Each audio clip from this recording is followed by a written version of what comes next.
हम्दुश्शाकिरीन वस्साबिरीन वस्सादिकीन वस्सलातु वस्सलामु अला खैरिल बरियति मुहम्मदिन व आलिहि तय्यबीन अत्ताहिरीन व अस्हाबिही अजमईन। अम्मा बाद। अन मुआज़ क़ाल औसानी रसूलुल्लाह सल्लल्लाहु अलैहि वसल्लम बिअशरि कलिमात क़ाल ला तुश्रिकू बिल्लाहि शयअन व इन क़ुतिलता औ हुर्रिक़ता वला तउक़न्न वालिदैक व इन अमराक अन तख़रुज मिन अहलिक व मालिक वला तत्रुकन्न सलातम मक्तूबतम मुतअम्मिदा फ़इन्न मन तरका सलातम मक्तूबतम मुतअम्मिदा फ़क़द बरियत मिन्हु ज़िम्मतुल्लाह वला तशरिबन्न ख़मरन फ़इन्नहु रअसु कुल्लि फ़ाहिशतिन व इय्याका वल मासियता फ़इन्न बिल मासियति हल्ला सख़तुल्लाह व इय्याका वल फ़िरार मिनज़ ज़हफ़ि व इन हलकन नास व इज़ा असाबन नासा मौतुन व अंता फ़ीहिम फ़स्बुत व अनफ़िक़ अला इयालिका मिन तौलिक वला तरफ़अ अन्हुम असाका अदबा व अख़िफ़हुम फ़िल्लाह। रवाहु अहमद। क्या कहने भाई, माशाअल्लाह।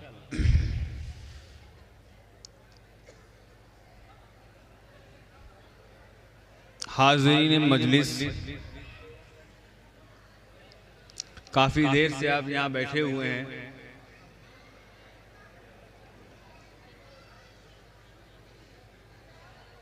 और शोराए इज़ाम को सुन रहे हैं। बड़े अच्छे कलाम पढ़े इन्होंने, मनक़बत के अशार पेश किए। भाई क्या कहने, सुभान अल्लाह। चूँकि ये महफिल इत्तिबाए रसूल के नाम से मौसूम है, क्या कहने में, वाह वाह। इसीलिए मैंने एक हदीस शरीफ की तिलावत की कि इत्तिबाए रसूल यानी रसूल की इताअत बिना उनकी बात सुने हो नहीं सकती। क्या कहने हैं भाई, जिंदाबाद। इसीलिए इसी मुनासिबत से मैंने एक हदीस पढ़ी।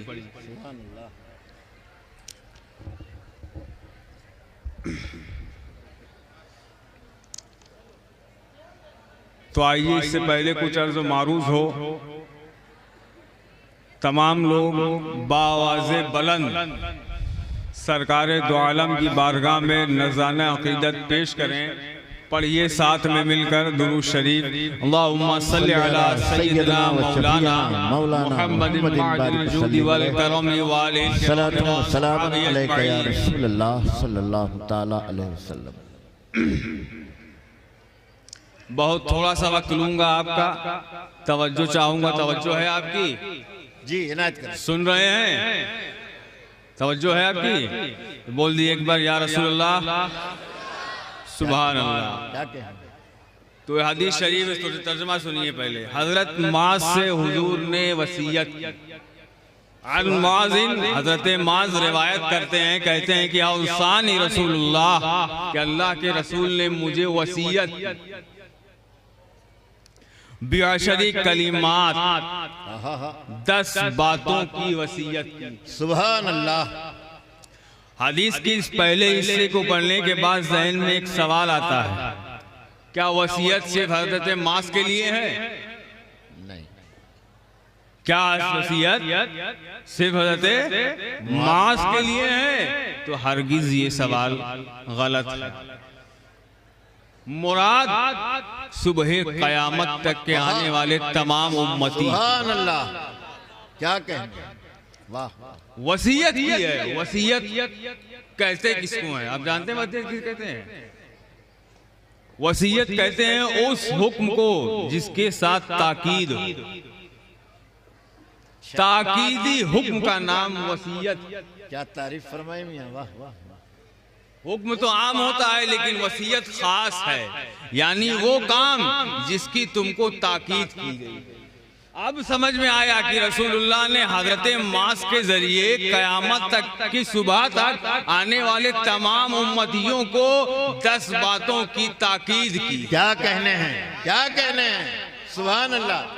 10 बातों की ताकीद की है। वो 10 बातें क्या हैं? उनमें पहली है ला तुश्रिकू बिल्लाहि शैअन व इन कुतिलता औ हुर्रिक़ता। ये पहली वसीयत आज के दौर में बिल्कुल सही चल रही है जी जी, कि तुम कभी अल्लाह के साथ किसी को शरीक मत करना। व इन कुतिलता, अगरचे मार दिए जाओ, औ हुर्रिक़ता, अगरचे छोड़ दिए जाओ। आज का दौर हाजिर अपनी निगाहों में रखिए और 1400 साल पहले हुजूर ने वसीयत की है। अब इसको सोचिए, सुभान अल्लाह। आज का ये दौर आपको किस तरफ बुला रहा है कि ला तुश्रिको, तुम लोग शिरक मत करना, चाहे तुमको छोड़ दिया जाए, चाहे तुमको मार दिया जाए। ये वसीयत है सरकार की सुबह कयामत तक के आने वाले तमाम उम्मतियों को। सुभान अल्लाह। बात शिर्क की है तो शिर्क की तारीफ भी सुनते चलिए। शिर्क का मतलब क्या होता है? शरीक करना आम मतलब है इसका, लेकिन जब अल्लाह रब्बुल इज्जत की तरफ निस्बत की जाती है तो इसका खास माना हो जाता है। जब कहा जाए कि ला तुश्रिकू बिल्लाह, तुम अल्लाह के साथ किसी को शरीक न करो, तो वहाँ एक खास माना मुराद होता है। वो खास माना ये है अल इशराकु बिल्लाह फिल इबादत, कि इबादत में तुम कभी अल्लाह के साथ किसी को शरीक मत करना। क्या बात। यहाँ बात इबादत में शिरकत की है, वरना और चीज में तो खुद अल्लाह के रसूल ने इजाजत दे रखी। अल्लाह के रसूल से किसी ने पूछा कि अल्लाह बंदे की मदद कैसे करता है, तो रसूल का इरशाद हुआ कि जैसे बंदा अपने साथ वाले बंदे की मदद करता है। वाह वाह वाह वाह। ये शिरक का माना जब भी आता है तो याद रखिए ज़हन में ये बात, वो इबादत में शिरकत की बात होती है कि अल्लाह के सिवा किसी और के नाम पे सजदा करेंगे तो ये अल्लाह के साथ किसी को शरीक ठहराना पाएगा। और किसी चीज में तो रुखसत है, हर एक चीज में, क्योंकि रुखसत इसलिए है सब चीज वसीला है एक दूसरे का। आप दुनिया में आए, पैदा करने वाला रब्बुल इज्जत है, लेकिन आपके माँ बाप के जरिए आए। बहुत उम्दा, बहुत। तो अब क्या कहेंगे कि आपके माँ बाप आपकी तकलीफ में शरीक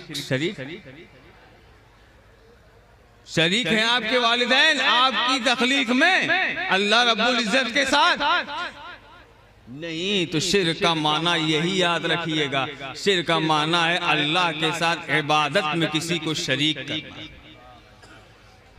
दूसरी वसीयत फरमाई ला तउक़न्न वालिदैक व इन अमराक अन तख़रुज मिन अहलिका व मालिक, कभी हरगिज अपने माँ बाप की नाफरमानी मत करना। सुभान अल्लाह। ला तउक़न्न, ये जो नून मुशद्दद पढ़ा जा रहा है ये ताकीद के लिए आया है। हरगिज अपने माँ बाप की नाफरमानी मत करना। अब आपको जानते होंगे हर चीज की एक इब्तिदा और एक इंतहा होती है, जानते हैं? कोई चीज पर खत्म होती है, तो हुजूर ने तो कहा कि तुम अपने माँ बाप की हरगिज नाफरमानी मत करना, लेकिन नाफरमानी करने की कोई हद है कि नहीं? किस हद तक पहुंचे वालिदैन कि उनकी नाफरमानी कर दी जाए? कोई हद है? हुजूर ने उसकी वजाहत फरमा दी, आगे इरशाद फरमा दिया व इन अमराका, और अगर तुमको तुम्हारे वालिदैन इस बात का हुक्म दें, किस बात का? अन तख़रुज मिन अहलिका व मालिक, कि तुम घर बार छोड़ के निकल जाओ। वाह वाह वाह वाह साहब, क्या कहने। कहा तुम अपने माँ बाप की नाफरमानी मत करना, लेकिन कोई हद नहीं है इसकी। इससे बड़ी कोई बात होगी? कोई किसी के माँ बाप किसी से कह दें कि तुम घर बार छोड़ के चले जाओ, और सरकार कह रहे हैं चले जाओ। आज का दौरे हाजिर और 1400 साल पहले का इरशाद नबूवत। अब बताइए इत्तिबा रसूल बाकी है कि नहीं? बाकी है किसी घर में?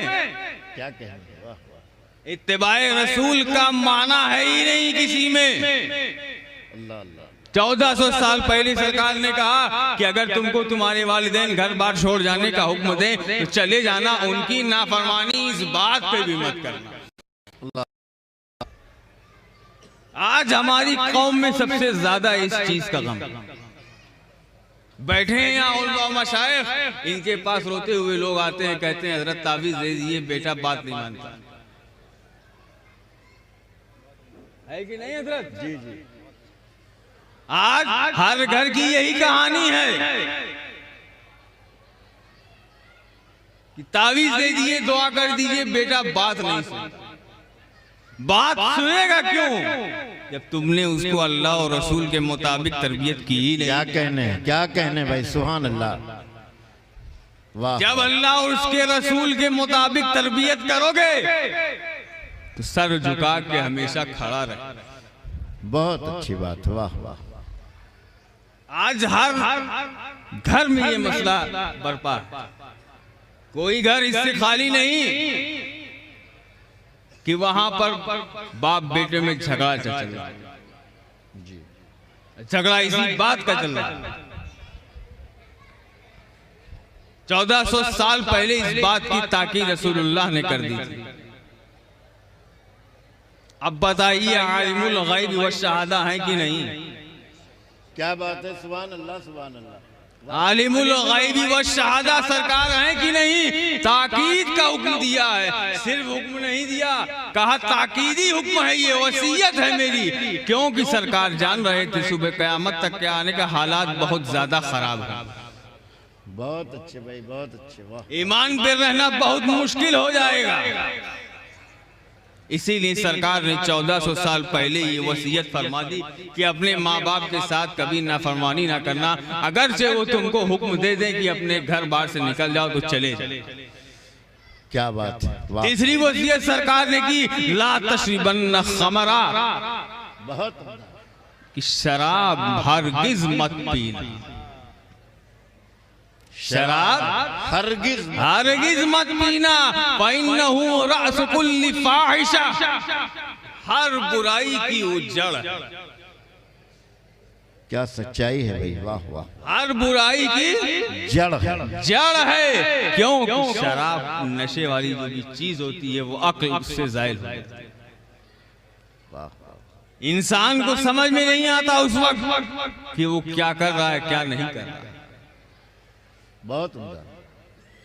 शराब आज अफसोस है, अगर कभी किसी शराब की दुकान का सर्वे कर लिया जाए तो बहुत अफसोस का सामना करना पड़ेगा। चाय की दुकानें कम हैं, चाय की दुकानों पर कम मिलते हैं, मैं खानों में ज्यादा मिलते हैं। क्या ये कहते हुए मिलते हैं कि बहुत तकलीफ में है, बहुत गम में, जबकि तुम्हारे कुरान में मौजूद है, अला बिज़िक्रिल्लाहि तत्मइन्नुल कुलूब, जान लो, खबरदार हो जाओ, अल्लाह के जिक्र से तुमको इत्मीनान मिलेगा। सुभान अल्लाह सुभान अल्लाह सुभान अल्लाह। तुम जिस कौम के हो उस कौम के पास जो किताब है सुबह कयामत तक के लिए हिदायत के लिए, कोई ऐसी बात नहीं जो उसमें मौजूद ना हो। माशाअल्लाह। तुम्हारे कुरान कहता है कि अल्लाह के जिक्र से तुम्हारे दिलों को तस्कीन मिलती है। तुम दिलों की तस्कीन के लिए मैखानों में जा रहे हो। ये कौम कहां जाएगी? बात समझ में आ रही है? बात सुन रहे हैं मेरी? बात समझ में आ रही है? जी। तेरा पीछे से बोले, समझ में आ रही बात? सुन रहे हैं? अरे बड़ी मेहनत लगती है, इल्म हासिल करना इतना आसान नहीं है। माशाअल्लाह। शहंशाह तरन्नुम जनाब अहमदुल फत्ताह साहब मिंबर शरीफ पे आ चुके हैं। हज़रत की तकरीर सुनिए, वाह।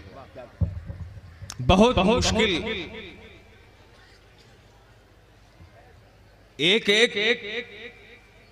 हदीस में एक एक लफ्ज को समझना, उसका मफहूम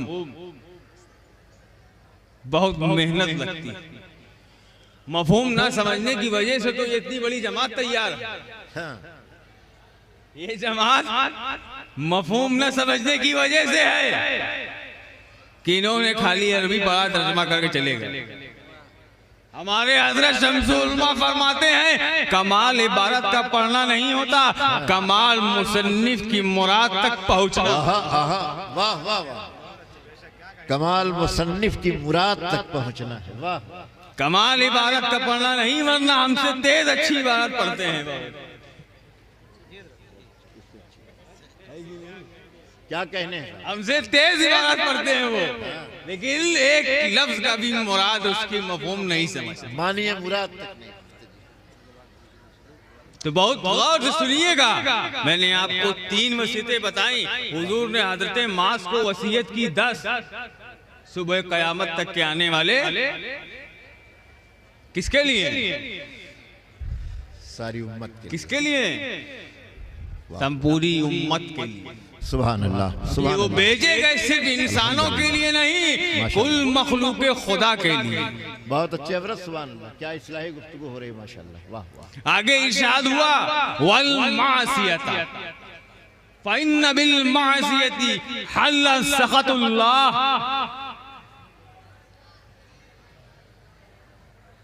सुन रहे हैं? तवज्जो है? जी जी, हम तंगोश कहते हैं कि वल मासियत, मासियत बोलते हैं गुनाह को। किसको बोलते हैं? गुनाह, गुनाह को। अब शारहीन फरमाते हैं यहाँ मतलब बयान कर दिया, मासियत यानी गुनाह। ये नहीं कहा सरकार ने कि गुनाह छोटा या बड़ा। गुनाह गुनाह गुनाह तो गुनाह है, छोटा या बड़ा ये तो सजा के मुताबिक है कि छोटा है तो कम सजा क्या है, बात बड़ी कह है तो दिया, ज्यादा। क्या बात कह दी मियां, वाह वाह। लेकिन गुनाह तो गुनाह है। बहुत अच्छी बात। जिस वक्त बंदा छोटा गुनाह करे या बड़ा, उस वक्त वो ईमान से खाली होता। जब जान लिया तुमने कि ईमान अल्लाह हर वक्त तुम्हें देख रहा है, सुन रहा है, ये ईमान से है, तो तुम गुनाह करते वक्त ये ख्याल भूल जाते हो। क्या वजाहत कर रहे हैं, वाह वाह। जब तुमने ये जान लिया कि ईमान का हिस्सा यही है कि अल्लाह तुम्हें हर लम्हा देख रहा है, सुन रहा है। जिस वक्त तुम गुनाह कर रहे थे उस वक्त क्या नहीं देख रहा था? इसीलिए फरमाया वल मासियत कि गुनाह से परहेज करो, गुनाह छोटा हो चाहे बड़ा। जरूरी नहीं कि जिना करे तभी बड़ा गुनाह किया, गाली बकरी छोटा गुनाह किया। बात यहाँ छोटे बड़े की नहीं, बात यहाँ है रब की नापसंद की। जो रब को नापसंद तुमने वो किया। बहुत अच्छी बात है, वाह वाह। क्या कहे, बात यहाँ रब की नापसंद की है कि तुमने वो किया जो रब को तुम्हारे पसंद नहीं, और तुम उसको अपना रब होने का दावा करते हो। तुम ही ना कहते हो इय्याका नअबुदु व इय्याका नस्तईन, तुझी तेरी ही इबादत करते हैं, तुझी ही से मदद मांगते हैं। क्या कहे। जब ये अकीदा तुम्हारा है तो गुनाह करते वक्त ये अकीदा कहाँ चला जाता है?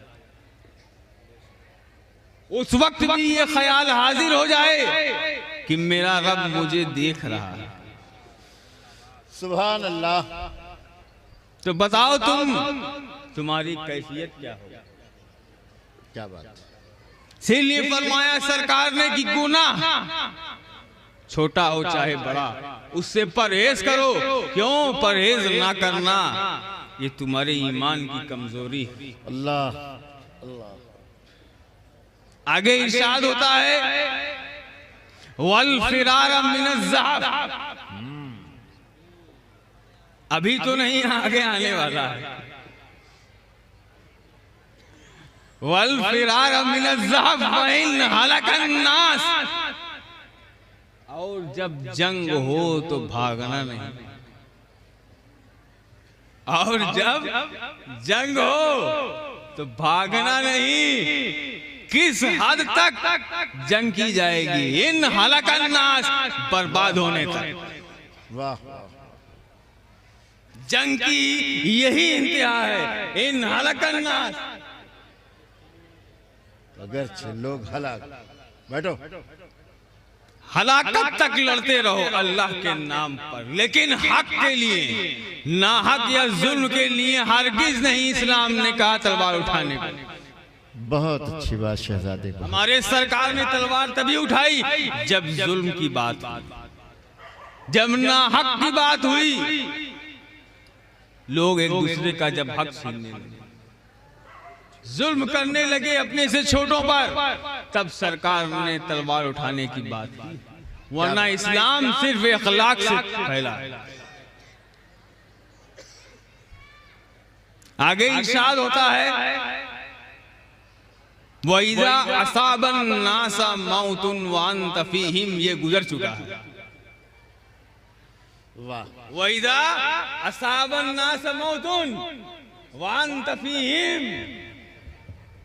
ये वाली वसीयत 2020 में गुजरी है, लॉकडाउन। वइज़ा, और जब असाबन नासा, लोगों को घेर ले, क्या घेर ले? मौतुन, मौत घेर ले, वांत फीहिम, और तुम भी उस जगह पर हो जिस जगह पर मौत ने लोगों को घेर रखा है, तो भागना नहीं, पासपोर्ट, तो वहीं साबित कदम खड़े रहो। वाह, बहुत अच्छी बात। अब पूछ लो उन लोगों से तो यही कहेंगे साबित कदम खड़े रहो, वहां जाना नहीं चाहिए। क्यों नहीं जाना चाहिए? ना जब हर इंसान को अपनी जान का बचाना फर्ज है, तो सब सरकार ने ये क्यों कहा पासपोर्ट खड़े रहो, साबित कदम रहो? परस्ती ने पैदा क्यों कहा? इसलिए ताकि जिन लोगों को मौत आ जाए उनकी तदफीन कौन करेगा। क्या बात है, क्या बात है।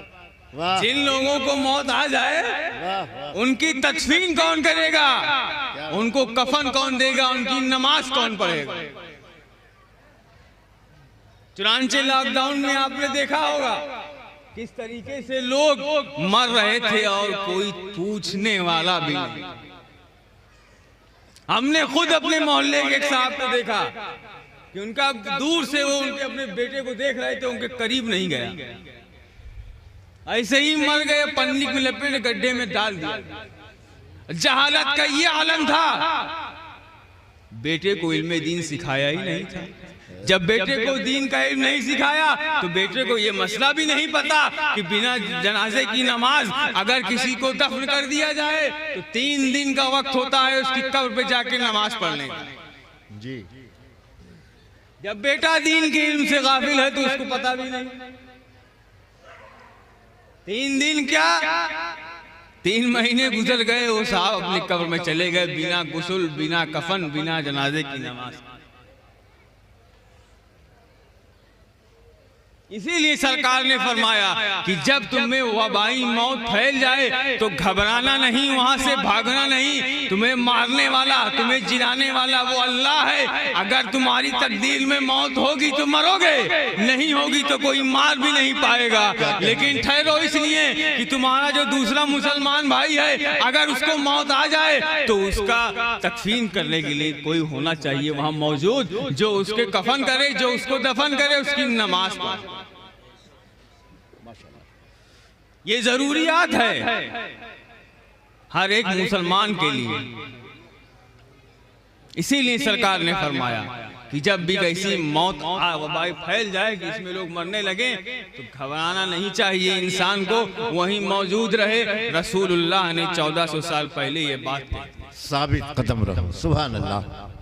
आगे इरशाद हुआ वो अनफिक अला इयालिका मिन तौलिक।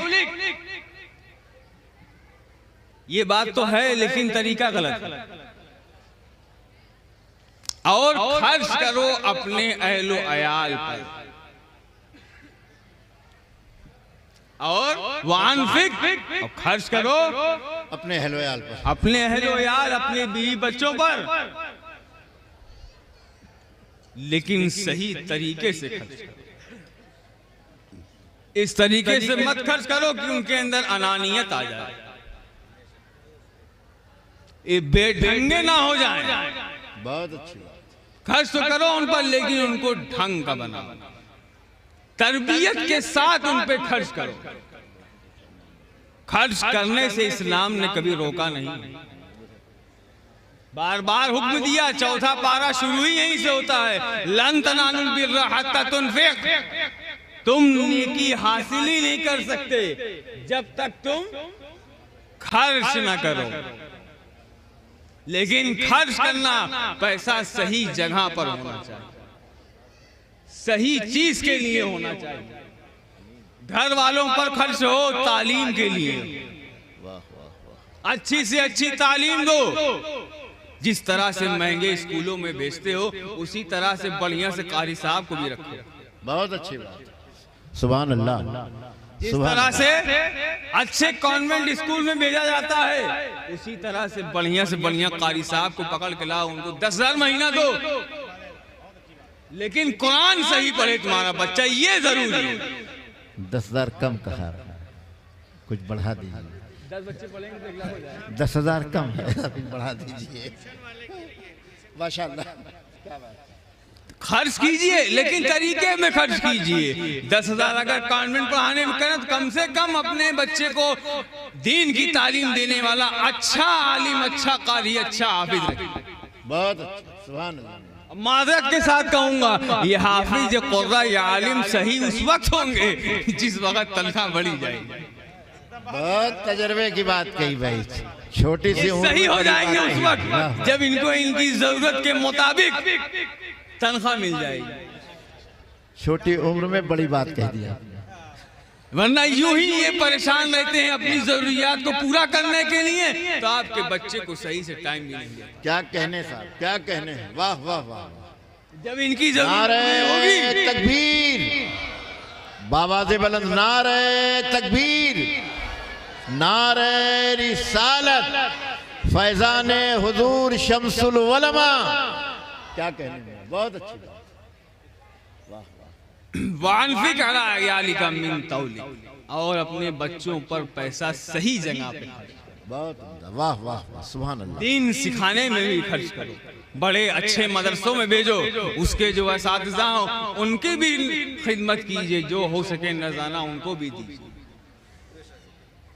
ताकि वो आपके बच्चे पे खास तवज्जो रखें। वाह, ये इंसान की फितरत है, फितरत इंसान है, जहां से फायदा ज्यादा होता है तवज्जो वहीं ज्यादा होती है। बहुत वाह वाह। ये हमारी आपकी कोई तखसीस नहीं, ये फितरत इंसान है, जहां से फायदा ज्यादा मिलेगा तवज्जो वहीं ज्यादा जाएगी। तो खर्च कीजिए लेकिन अपने बच्चों को दीन सिखाने में भी खर्च कीजिए, माशाअल्लाह, वाह, ताकि उनका दीनी में कभी कम ना हो। 10वां करो। आगे इरशाद होता है, वाक़िफ़हुम फिल्लाह, वाह वाह वाह। और उनको अल्लाह के बारे में सिखाओ, उन्हें अल्लाह के बारे में सिखाओ। लेकिन आप इस वसीयत पे अमल करेंगे कैसे? खुद नहीं सीखे हैं तो बच्चों को क्या सिखाएंगे? आखिरहुम फिल्लाह, और उन्हें अल्लाह रब्बुल इज्जत के बारे में बताओ। तुम उनको कैसे बताओगे जब तुम खुद ही नहीं जानते? क्या क्या? तो हासिल कलाम यही है। जिस तरह से आज लोग शादी करने से पहले लड़का ढूंढते हैं पढ़ा लिखा, लड़की ढूंढते हैं पढ़ी लिखी, उसी तरह से दीनी इल्म भी देखो कितना है। वाह वाह वाह। वरना ये आलमूना तालमूना करेगा।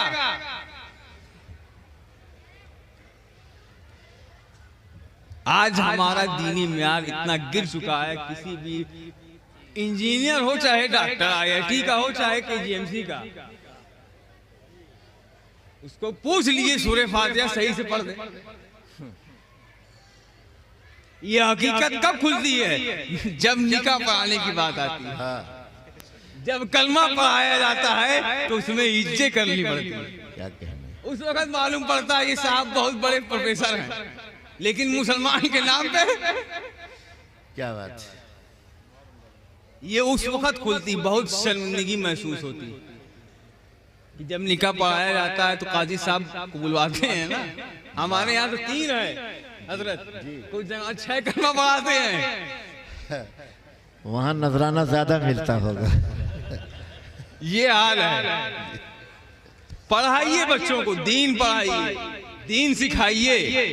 इसलिए नहीं कि मौलाना बन जाए, इसलिए कि इस्लाम के मुताबिक जिंदगी गुजार सके। बहुत अच्छी बात। अल्लाह और उसके रसूल सुभान के अल्लाह। मुताबिक जिंदगी गुजारे। माशाअल्लाह माशाअल्लाह। क्योंकि दुनिया में आने के बाद सबसे पहली जो जरूरी चीज है वो इल्म है। इल्म रहेगा तभी तो अल्लाह उसके रसूल के मुताबिक जिंदगी गुजारोगे। इल्म नहीं रहेगा तो जिंदगी कैसे गुजारोगे? ये 10 वसीयतें हर एक इंसान के लिए हैं कि रसूलुल्लाह भेजे गए तमाम कायनात में। सुभान अल्लाह। तो उनकी ये वसीयत सिर्फ हजरत मास के लिए नहीं बल्कि सुबह क़यामत तक आने वाले तमाम मखलूक खुदा के लिए। मौला ताला कहने सुनने में गलती हुई, माफ़ फरमा, वस्तग़फिर